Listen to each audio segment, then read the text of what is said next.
Okay, this is so random. I'm here. This is gonna be fun. Lit ng kwarto ko. Ilang years ka na nagtatrabaho? Magto 2 years na po ako sa kanila this year. Anong role mo? Ako po yung podcast coordinator. Sa Cool Pals po, pag nag-recording kami, lagi kami may live audience here sa Cool Pals Bar at Sela. Ano nga ang pangalan, sir? Jomar. Jomar. Okay, so may empanada tayo dito. Parang 10 yata to. So, set up na natin ano. Sige. Okay lang siya. Oo, dali mo na lahat. Tapos ito. Ito yung adapter niya. Yan. Then i-setting lang natin siya ng keep warm muna. Keep warm lang po. Tapos mamaya ako na lang mag-adjust. Okay. So, 5 minutes. Start. Keep warm. Yun po. Dito yung mode, no? Opo, ayun na. Keep warm. Tama. Sobrang dali. Okay. Sige. Yeah. Iba lang yung work ethics eh. Mas may sa generation natin, mas may grit tayo eh. Ano ba yung mga ginawa mo noon nung nag-uumpisa ka pa lang na talagang masasabi mong ang ina pinagdaanan ko yun? Nakipag-away ka na sa... Namura ako talaga. Lang siya. Nalampaso talaga ako. Tapos in-invite kami ni Kuya Rem sa podcast niya. Tapos tinanong namin kami honorarium. Tapos sabi niya, sasabi namin, mas bastos pala dito. Kuman! Kanina Ganda pa na ang taste mo, Brad! Bakit? Ano? Maganda ang taste din Pero ang niya. taste mo, sakto lang. Pwede. Bibigyan mo sapatos? Opo. Kasi ang susol nyo na ngayon, Brad. Hindi mangingi sapatos. Kilala ko sila from work. Sa ABS, I know of them, pero hindi kami friends. Kasi yung one guest na naging magkaibigan. Naging meme yun eh, yung bastos mo. Nagkaroon siya tuloy ng ng tagline na Kuya Kim, bastos pala dito. I remember Kasal niya yan, kasal ni Tracy. Tracy, Kasal ko sa Muay tayo. more than 10 years ago. 20 years ago. Sige. Basta, long time ago, sinabihan ako ng ate ko. Sabi niya, alam mo sabi ni Kim? Hindi, una niya muna sinabi sa akin, na ate ko. Sabi niya, maghanap ka ng asawa na parang si Feli. Kasi si Kim, creative, si Feli. Kabaliktaran. Sabi ko, paano ba? Paano yan? Tapos yung pangalawa, naalala ko, sinabi na talaga ng ate ko, tumatak talaga. Sabi niya, I don't know if you remember, sabi mo, si JP no, ikot lang ng ikot, may savings ba yan? Sinabi ko ba yun? Oh, actually, may point ka rin. Too real. Young, you know, wala pang... Biyahe, sabi ko. Napaisip ka doon sa highbrow na podcast na bakit ba ang daming followers ng Cool Pals? Pambobo lang naman yun. Kaya ginawa nyo ng In-embrace. Puro kabubuwala yung mga Hindi pinagsasabi. kayo bobo, Brad. Mukha lang kayong bobo, magkaiba yun. Parang mas ayaw. Talaga, bigas sana sa podcast si Kuya Kim. May podcast ka? Chips. Wow, good question. It crossed my mind na sabi ko, because I have a kitchen, an open kitchen where I used to host private dining for free. I just have a tip box. By invite lang. Kaya sinasabi ko sa inyo.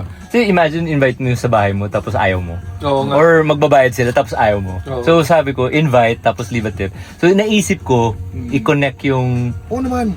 over food. Kwentuhan, jam. And then it can become anything under the sun. Yeah. It's Kasi baka mamaya mag-isip ko na yung bird doon sa labas natin, naging leading to kaya masyadong Takot siya sa lobster.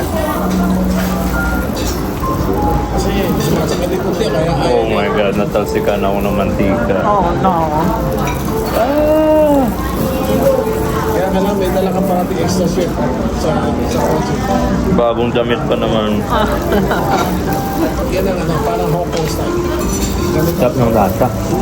Mas masarap dito kaysa sa mga Gloria Maris. Yeah. In terms of the fried pigeon. I think yung How much sa Gloria Mari? 800 Isa? Wow. It's the same here. Pero mas masarap siya. Yeah. Malaking pigeon. Kaya niya ubusin dalawa. Hindi pa na That was when we were young. Ngayon hindi na kaya. Ito yung breast mas masarap. Oh. Okay. Dito tayo sa pinakamasarap na Chinese restaurant dito sa Manila.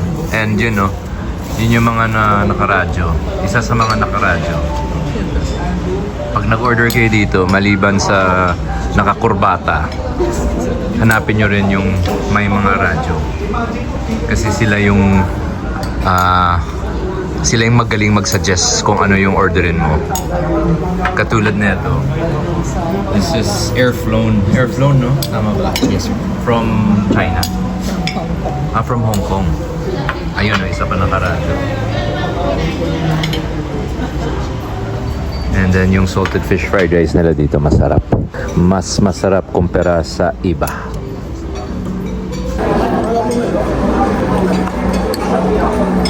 So they really serve the vegetable first, no? Para to line your stomach, ganun? Or hindi lang? Yun siya lang yung naunang naluto.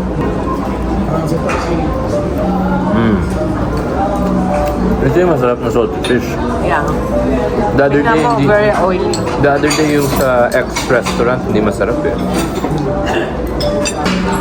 Then ito yung salt and pepper squid. Pero this is salt and pepper squid on steroids. Not your ordinary salt and pepper squid. Ito yung madalas namin in-order na fish. Ano nga tawag dito? White egg. Ha? White egg lap-lap. White egg lapu-lapu.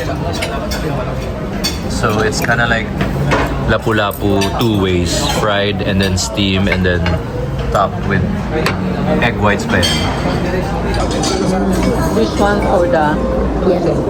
Iba talaga yung pagluto niya dito. Yeah.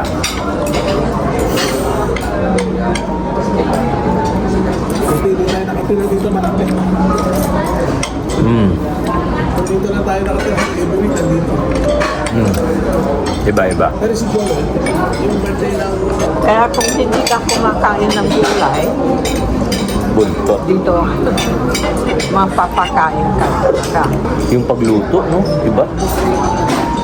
Nandyan yung touch ng Wok. wok and parang Chinese talaga yung Chinese chef talaga yung nagluto.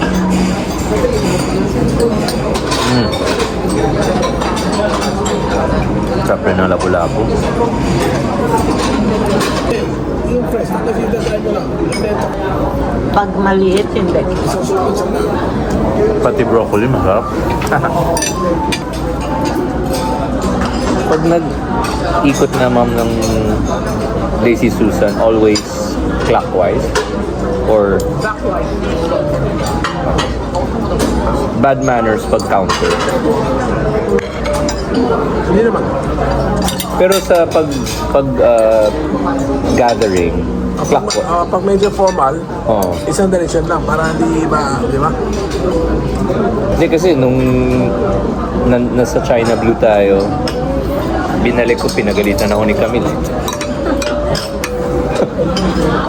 Oh, look at that.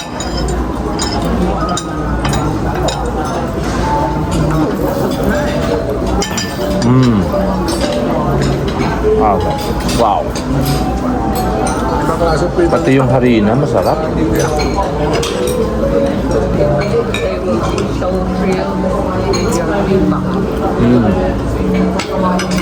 Ano kaya harina ginamit, no? Pati yung butter, masarap. Grabe. Ano yung crumbs? Yung crumbs, you know. Ano, alam mo ba kung ano to? Yung parang... Garlic and bacon with cereal. May cereal. That's why. Yung lasa nandyan. Okay. Okay na. Just leave na lang po kayo na sana.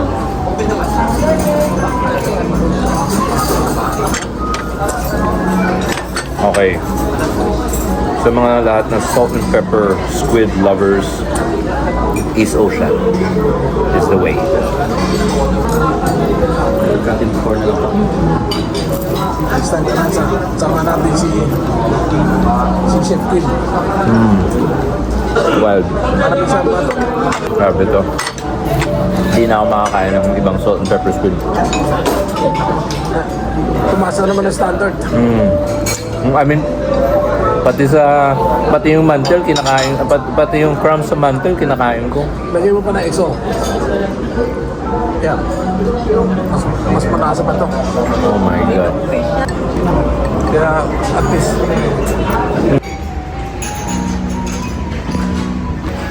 East Ocean, ikaw pa rin.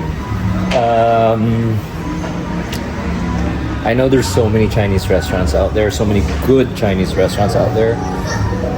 But East Ocean is, alam mo yung pag sinasabi nilang OG, East Ocean is OG. If you want really good, no fail, no frills, and it's traditional yet elevated. Tama ba East Ocean?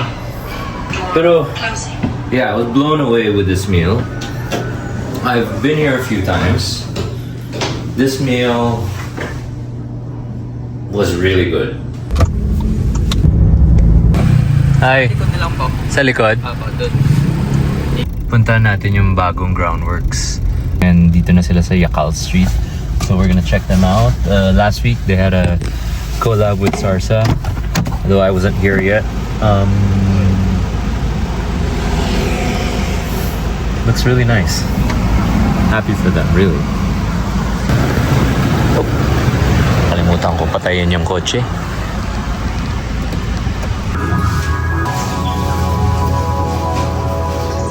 So, may backstory itong design na to. Backstory is, ginamit ko siya for a shoot and then pinaghatid ko sa Sarsa and then sabi ko pakibigay kay Vince kasi si Vince parang hindi ko lang mali ko rin kasi hindi kompleto yung instruction ko. Sabi ko pakibigay kay Vince, ibig sabihin sa utak ko para maibigay niya sa akin. Ang nangyari, kinuha ni Vince at sinunod niya at yun yung ginamit niya nung nag-propose siya sa asawa niya. Tapos nag-post pa siya. Nasuot na ito. Tapos nag-comment pa ako sa Instagram niya. Sabi ko, uy, bigyan kitang ganyan. Sa kanya na pala. Tapos hinahanap ko ng hinanap. In-arbor na pala niya. Oo, medyo galit pa ako kasi saan na? Alam mo yun. Tapos, then yun, nung nakwento niya na siya, ginamit ko siya pang Pang-propose niya. So sabi ko, okay, my purpose. So yun, that's it. Ang guwapo. Ayan na, sure sa'yo na yan, chef.